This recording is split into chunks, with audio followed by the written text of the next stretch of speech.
ازيكم يا حلوين؟ عاملين ايه؟ لو اول مرة تشوفوني انا هدير، تابعوني واشتركوا وفعلوا الجرس عشان يوصلكوا كل جديد قبل اي حد. النهاردة هنعمل صينية الانقاذ، بجد فعلا هي انقاذ وسريعة وسهلة وطعمها خطير. اول حاجة معانا بطاطس، هنعملوها على طريقة الشيبسي، وانتي حرة برضو في الحجم، بس الشيبسي دي في السوا هتبقى في ثانية الا ثانية. والبصل نفس الكلام هنعمله برضو شيبسي، نقطعه بالمكان بتاع الشيبسي كده، هيطلع معانا رفيع وحلو. هنحط البصل ونحط عليه ملح، ونحط عليه فلفل اسمر، ونحط عليه كزبرة وفصين توم.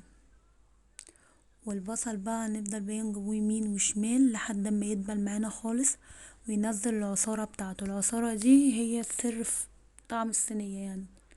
دبل كله بقى معانا حجمه ايه تمام.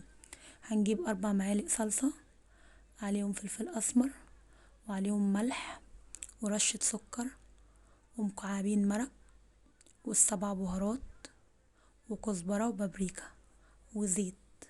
هنزود ال4 معالق دول ايه، هنزودهم كوباية مية بالتدريج. كل ما نلاقي الصوص بتاعنا تقيل نزود تقيل نزود لحد ما يبقى الصوص كده ايه زي المية، او يعني ايه اتقل من المية حاجات بسيطة.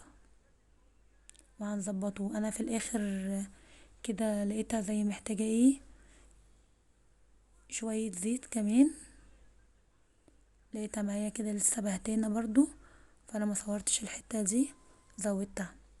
عندي الصينية بتاعتي هدهنها من تحت سمنة كده بسيطة، لو مش عايزة تدهني برضو براحتك.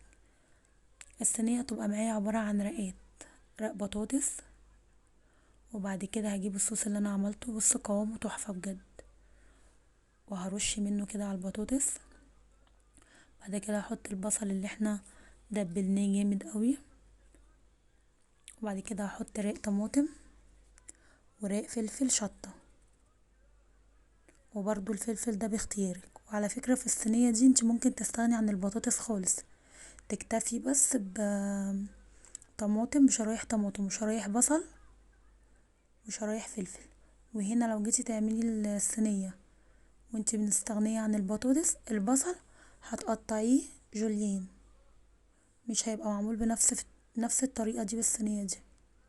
وكده كده الصينية دي مش هتاخد معاكي وقت، لان البطاطس شيبس رفيعة، فمش هتاخد معاكي وقت خالص. عايزة تدخليها الفرن على طول ماشي، عايزة تحطيها على نار عالية وبعد كده تدخليها تاخد وش ماشي تمام، مفيش اي مشكلة، هي في كل الحالات هتبقى تحفة.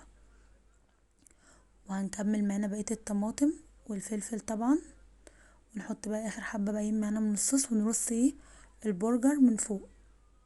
بجد خطيرة، تتقدم بقى مع رز ابيض بتبقى تحفة. رصي البرجر كده، واللي اتبقى من الصوص ده هنرشوه على البرجر من فوق. والبرجر ما يبقاش لازق في بعض، ما يبقاش محطوط على بعض عشان ما يلزقش. ونزود هنا معانا نص كوباية مية، نحطها من الجنب طبعا. انا طبعا ايه راحت مني ورحت جايه موزعه الصلصه كويس، دخلتها الفرن وطلعتها، بص الجمال تحفه والطعم خطير، يعني مش هثق فيا الشكل، وما خدتش معايا وقت ولا سوا، بجد تحفه. مع رز ابيض بالشعريه بقى ويبقى الجميل، بصي وجوسي بقى، ونازل منها ايه بقى العصاره بتاعتها، طعمها بجد تحفه جدا. تاخدي الجوسي بتاعها والعصاره بتاعتها دي تحطيها على الرز من فوق، بصوا تحفه جميله. بالهنا وباي.